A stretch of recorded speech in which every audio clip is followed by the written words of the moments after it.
School ടൈമിൽ ഭയങ്കര പേടിയായിരുന്നു ഫ്രണ്ട്സിനോട് പറയാൻ അവർ അക്സെപ്റ്റ് ചെയ്യുമെന്നൊക്കെ. ഇപ്പൊ നിങ്ങൾ കോളേജ് ലൈഫിലേക്ക് നാട്ടിലേക്ക് വന്നു, നിങ്ങളുടെ രണ്ടുപേരുടെ റിലേഷൻഷിപ്പ് ഈ ഒരു വ്യക്തിയോട് ഓപ്പൺ ആയിട്ട് പറയാ എന്ന് തോന്നി അങ്ങനെ പറഞ്ഞൊരു വ്യക്തി ഉണ്ടോ നിങ്ങളുടെ ലൈഫിൽ? ഞാൻ എന്റെ കോളേജിലെ ഫ്രണ്ട്സിനോട് പറഞ്ഞിട്ടുണ്ടായിരുന്നു. ഒരുപാട് എല്ലാവരും മൂന്നാല് പേര്, ഒരാളോടെ ഞാൻ കൂടുതൽ പറഞ്ഞത്. അപ്പൊ ബാക്കി ഒരാളും കൂടെ ഞാൻ പറഞ്ഞു. അപ്പൊ അവളും ഓക്കെ ആയിരിക്കും എന്നുള്ളതിൽ പറഞ്ഞു. അപ്പൊ അത് ആക്സെപ്റ്റ് ചെയ്തപ്പോ എനിക്ക് ഭയങ്കര സന്തോഷം. ഇവളോടൊക്കെ സംസാരിക്കുമായിരുന്നു അവരൊക്കെ. അവർ ഫസ്റ്റ് വന്നപ്പോ അവരുടെ എക്സ്പ്രഷൻ എന്ത് അഡ്വൈസ് അല്ലെങ്കിൽ എന്താ അവർക്ക് കോളേജിൽ പോകുമ്പോ ആ ടൈമില് വേറെ കുട്ടിയുടെ ഫോൺ വാങ്ങി ഞാൻ ഇവളൊരു 10 മിനിറ്റ് രാവിലെ ഇവളവിടെ നിന്ന് കോളേജിൽ ഇറങ്ങുന്ന ഒരു സമയം കറക്റ്റ് ആണെങ്കിൽ ഇവള് എടുക്കും. അപ്പൊ അങ്ങനെ ഒന്ന് ട്രൈ ചെയ്ത് അങ്ങനെ വിളിക്കലുണ്ട്. അപ്പൊ എപ്പോഴും അവരുടെ ഫോൺ കൊണ്ടുവരുമ്പോഴാണ് നൂറനെ വിളിക്കുന്നത്. അപ്പൊ അവർക്ക് ഒരു ഡൗട്ട് ഉണ്ട്. അപ്പൊ അവരത് പ്രതീക്ഷിച്ചതാണ്. പറഞ്ഞപ്പോ അവർക്ക് കൺഫേം ആയി. ഡൗട്ട് ഉണ്ടായിരുന്നു. ഇപ്പോഴും ആ ഫ്രണ്ട്സ് ആയിട്ട് കണക്ഷൻ ഉണ്ടോ? കണക്ഷൻ ഉണ്ട്, എപ്പോഴും അല്ല, പക്ഷെ എന്നാലും നമ്മള് കണക്റ്റഡ് ആണ്. എനിക്ക് പറയാന് അങ്ങനെ ആരും ഉണ്ടായിട്ടില്ല, ആരോടും പറഞ്ഞിട്ടില്ല. ലൈക് പാരന്റ്സ് അറിഞ്ഞതാണ്, അല്ലാണ്ട് ഞാൻ പോയി പറഞ്ഞതല്ല. ആരോടും അങ്ങനെ പറഞ്ഞിട്ടില്ല. ഓക്കെ. അതിനുശേഷം വീണ്ടും 3 ഇയേഴ്സിന് ശേഷം വീണ്ടും നിങ്ങളെ വീട്ടിൽ വീണ്ടും പൊക്കി. അത് നൂറയുടെ പാരന്റ്സ് തന്നെയാണ് പൊക്കലും അടിമേടിക്കല്. ഞാൻ കാരണം ശരിക്കും പറഞ്ഞാൽ ഇവള് കുറെ സ്ട്രഗിൾ ചെയ്തിട്ടുണ്ട്. കാരണം എന്റെ ഒരു വിവരമില്ലായ്മ കൊണ്ട് പിടിക്കുന്നു. എന്നിട്ട് ഇവളെ വീട്ടിൽ പ്രശ്നമാവുന്നു, ഇവക്ക് കുറെ സ്ട്രഗിൾ ആവുന്നുണ്ടായിരുന്നു, എനിക്കും വരുന്നുണ്ടായിരുന്നു. പക്ഷെ ഓക്കെ, ഒരു കെയർലെസ്നെസ് ആയിട്ടാണ് എനിക്ക് തോന്നുന്നത്. കെയർലെസ്നെസ് അല്ല, ഉമ്മാക്ക് പെട്ടെന്ന് മനസ്സിലാവുന്നത്. ഒരു വട്ടം ഡൗട്ട് ആയ പിന്നെ ആ ഒരു ചാറ്റ് ചെയ്യുമ്പോൾ എന്റെ വീട്ടിലെ സംശയം ഉമ്മി തുടങ്ങി. ഇങ്ങനെ ഫോൺ പിടിക്കുകയാണെങ്കിൽ നൂറക്ക് മെസ്സേജ് അയക്കാനാണ്. അപ്പൊ ഞാൻ ഒരു ചാറ്റ് ചെയ്യാൻ പഠിച്ചു. അങ്ങനെ ഒരു ഉമ്മമാരെ പിടിച്ചു. ഓക്കെ.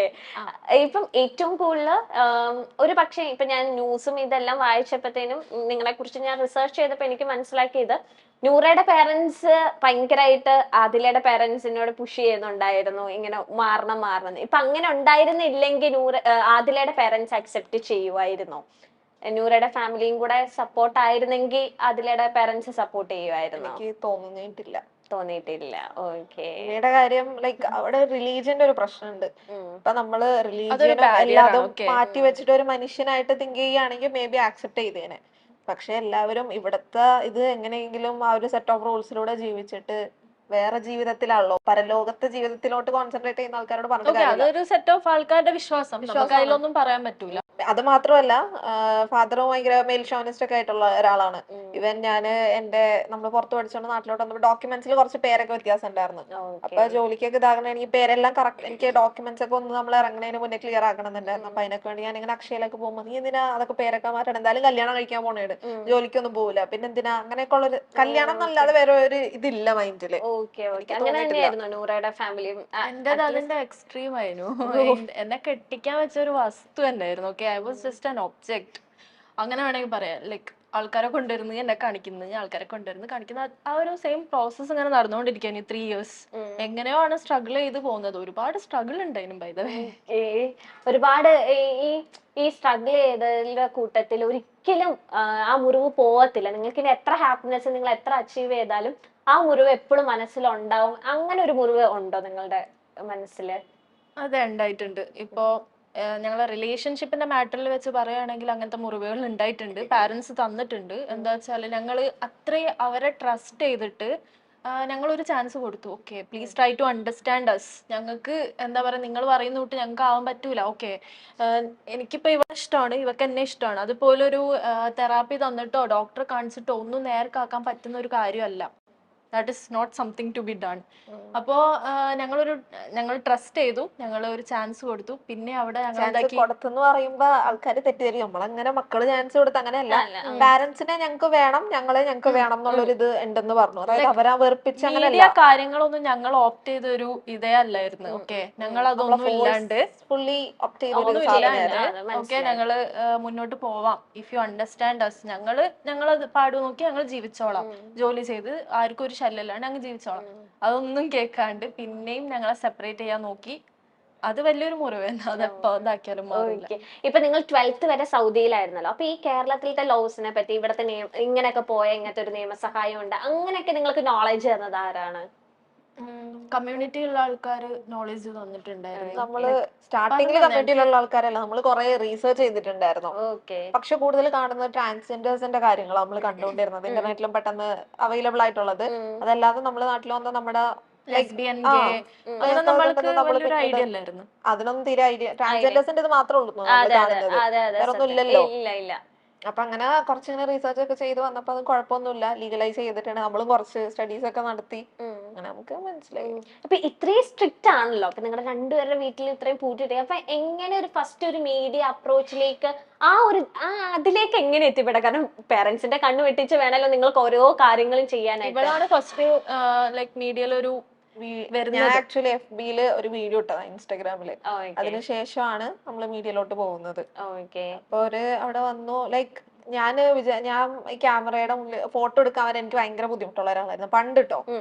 അത് ഭയങ്കര എന്തോ പോലെയായിരുന്നു എനിക്ക് ഫോട്ടോ എടുക്കാനും വീഡിയോ എടുക്കാനൊക്കെ ഭയങ്കര അങ്ങനത്തെ ഒരു ഇതില് കഴിക്കാനോ വെറുതെ ഒരു ഇങ്ങനെ എടുക്കും, അങ്ങനത്തെ ഒരു ഇതായിരുന്നു.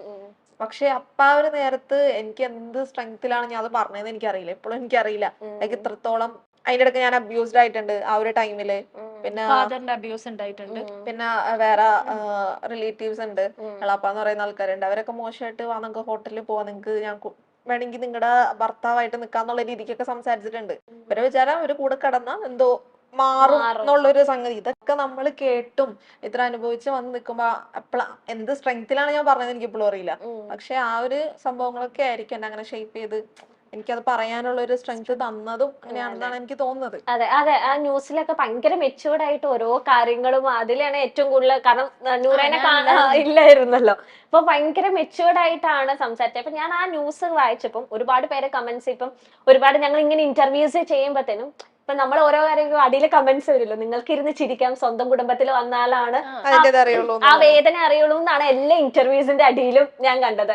ഇപ്പൊ ഏതൊരു അവതാരിക പറഞ്ഞാലും നിങ്ങൾക്ക് ഇവരെ ഇത് ചെയ്യാം, സ്വന്തം കുടുംബത്തിൽ വന്നിട്ടുണ്ടെങ്കിൽ എന്ത് ചെയ്യും, അപ്പൊ അങ്ങനത്തെ ഒരുപാട് കമന്റ്സ് നിങ്ങളും കണ്ടിട്ടുണ്ടാവൂലേ ഇപ്പൊ ഓരോ ഇന്റർവ്യൂസിന്റെ തന്നെ. അപ്പൊ അങ്ങനെ കമന്റ്സ് ഇടുന്നവരോട് എന്താ പറയാനുള്ളത്? ഇപ്പൊ സ്വന്തം ഇതിൽ വരുന്നത് ഇത് പറയുന്നുണ്ടല്ലോ, ഞങ്ങൾക്ക് വന്നത് ഞങ്ങൾക്കേ അറിയുള്ളൂ, അവർക്ക് എങ്ങനെ ഇരുന്ന് പറയാം.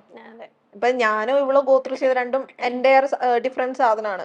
ഒരുമിച്ചുള്ളപ്പോൾ അത് ഗോത്രൂ ചെയ്ത് സിമിലാരിറ്റീസ് ഉണ്ട്, പക്ഷെ നമ്മൾ എഫക്ട് ചെയ്യുന്നത് ഡിഫറെന്റ്ലി ആയിരിക്കും. അപ്പൊ അത് ഇങ്ങനെ ആൾക്കാർക്ക് കമന്റ് ചെയ്യാം. That's it. ഇപ്പോഴും ഞങ്ങളെ സം പാർട്സ് ആർ മിസ്സിംഗ്, അങ്ങനെയാണ് പറയുന്നത്. വി ആർ നോട്ട് കംപ്ലീറ്റ് കാരണം ട്രോമ എഫക്റ്റഡ് ആണ്. ലോട്ട് ഓഫ് തിങ്സ് ഞങ്ങൾക്ക് സ്ട്രഗിൾ ആയി വന്നിട്ടുണ്ട്. ഇപ്പോഴും അത് ഞങ്ങളെ എഫക്ട് ചെയ്യാറുണ്ട്. ഓക്കെ, അതും ഞങ്ങളതൊന്നും ഓവർ എക്സ്പ്രസ് ചെയ്യാറൊന്നുമില്ല. യൂട്യൂബിലാണെങ്കിലും എവിടെ ആണെങ്കിലും ഞങ്ങൾ ഓവർ അത് പറഞ്ഞ് കരച്ചില് വീഴ്ചില് അതൊന്നും ഞങ്ങൾക്ക് താല്പര്യമല്ല. ഓക്കെ, കഴിഞ്ഞത് കഴിഞ്ഞു, we just have to move on, അത്രേ ഉള്ളൂ. പിന്നെ ഈ പറയുന്നുണ്ടല്ലോ നിങ്ങളെ വീട്ടിലും ഇങ്ങനത്തെ ആൾക്കാരുണ്ടാവണം, അങ്ങനെ പറയുന്ന ആൾക്കാരുണ്ട്. Okay, let it be. Like ഈ പറയുന്ന ആൾക്കാരെ വീട്ടിലാണെങ്കിലും കമ്മ്യൂണിറ്റിയിലുള്ള ആൾക്കാരുണ്ടെങ്കിൽ ഇവരെന്താക്കും, കൊല്ലുവോ, എന്തെങ്കിലും ചെയ്യാൻ പറ്റുമോ? ഇവരെ മക്കള് ഇവര് കൊല്ലുവോ? കൊല്ലാണ് കൊല്ലട്ടെ, എന്നാ പിന്നെ അതിന്റെ നിയമത്തിന്റെ സ്ട്രഗിൾ ചെയ്യണ്ടല്ലോ, കൊന്നാട് പിന്നെ ഒന്നും അറിയേണ്ട ആവശ്യമില്ലല്ലോ. പിന്നെ അവർക്ക് ആ ഗിൽറ്റ് വെച്ചിട്ട് ജീവിക്കാൻ പറ്റുകയാണെങ്കിൽ ജീവിക്കട്ടെ. പ്രതിസന്ധികൾ തരണം ചെയ്ത് ജീവിതത്തിൽ പ്രണയ സഫലീകരണം നേടിയവരാണ് ആദിലയും നൂറയും. സുഹൃത്ത് നൂറയുമായി പ്രണയത്തിലാണെന്നും ഒരുമിച്ച് ജീവിക്കണമെന്നും കുടുംബാംഗങ്ങളോട് തുറന്നു പറഞ്ഞതോടെയാണ് ആദിലയും നൂറയും പ്രതിബന്ധങ്ങളിലേക്ക് എത്തിപ്പെടുന്നത്. സൗദിയിലെ സ്കൂളിൽ പഠിക്കുമ്പോൾ +1 വെച്ചാണ് ആദില നൂറയെ കണ്ടുമുട്ടുന്നത്. ഇരുവരും തമ്മിലുള്ള സൗഹൃദം വൈകാതെ പ്രണയമായി വളരുകയായിരുന്നു. ഒരുമിക്കണം എന്ന് ചിന്തിച്ചപ്പോഴാണ് വീട്ടുകാർ റെസ്ട്രിക്ഷൻസ് കൊണ്ടുവരുന്നത്. അവർ വേഗം വിവാഹം ചെയ്യിപ്പിക്കാൻ നോക്കി. ഒരിക്കൽ പോലും എന്തുകൊണ്ടാണ് ഞങ്ങൾ ഇങ്ങനെ ചിന്തിച്ചത് എന്നവർ ഒരിക്കലും അന്വേഷിച്ചില്ല. റൂൾ ഇതാണ്, അതുകൊണ്ട് നിങ്ങളും ഇങ്ങനെ ആകണം എന്ന ചിന്ത ഞങ്ങളിലും അടിച്ചേൽപ്പിച്ചു. അപ്പോഴാണ് വീട് വിട്ടിറങ്ങാം എന്ന തീരുമാനത്തിൽ എത്തുന്നത്. ആദ്യകാലങ്ങളിൽ ഞങ്ങൾക്കും മനസ്സിലായിരുന്നില്ല ഐഡന്റിറ്റി. പിന്നീട് ഗൂഗിളിലും മറ്റും സെർച്ച് ചെയ്തപ്പോഴാണ് കാര്യങ്ങളിൽ ഒരു വ്യക്തത വരുന്നത്. തുടക്ക സമയത്ത് നമുക്ക് ഫ്രണ്ട്ഷിപ്പിൽ തന്നെ ഒരു പൊസസീവ്നെസ്സും മറ്റും ഉണ്ടായിരുന്നു എന്ന് ആദിലയും നൂറയും പറയുന്നു. ഓപ്പോസിറ്റ് ജെൻഡർ ആയിരുന്നുവെങ്കിൽ വിവാഹം കഴിക്കാമായിരുന്നല്ലോ, രണ്ടാളും മുസ്ലിം ആയിരുന്നു, അപ്പോൾ വിഷയം ഉണ്ടാകില്ലല്ലോ എന്ന ചിന്തയും വന്നു. ഇനി എന്ത് എന്ന് ചിന്തിക്കുമ്പോഴാണ് ഗൂഗിളിൽ നിന്നും നമുക്ക് ഒരുമിച്ച് ജീവിക്കാം എന്ന് മനസ്സിലാക്കുന്നത് എന്നും ഇരുവരും പറയുന്നു. വീട്ടിൽ പറയേണ്ട കാര്യം വന്നിട്ടില്ല, അല്ലാതെ തന്നെ അവർക്ക് കാര്യങ്ങൾ മനസ്സിലായി എന്നും അറിഞ്ഞ സമയത്ത് അവർ ഞെട്ടിപ്പോയി എന്നും പറയുന്നു.